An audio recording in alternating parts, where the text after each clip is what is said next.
యొద్దకు మనం వచ్చినప్పుడు, మనము ప్రార్థన చేసినప్పుడు, మనం ఏ రీతిగా ఆయన యొద్దకు మనం వస్తున్నాం, ఆ విషయములను మనం జ్ఞాపకం చేసుకోవాలి.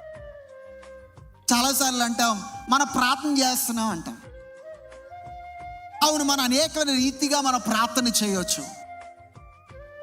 మనము వాహనం నడిపినప్పుడు మనం ప్రార్థన చేయొచ్చు, మనము పనులు చేసుకున్నప్పుడు మనం ప్రార్థన చేయొచ్చు. అనేకమైన విషయముల్లో మనం చేయుచుండగా ప్రార్థనలో మనం దేవుడితో ఒక సహవాసములో మనం ఉండొచ్చు.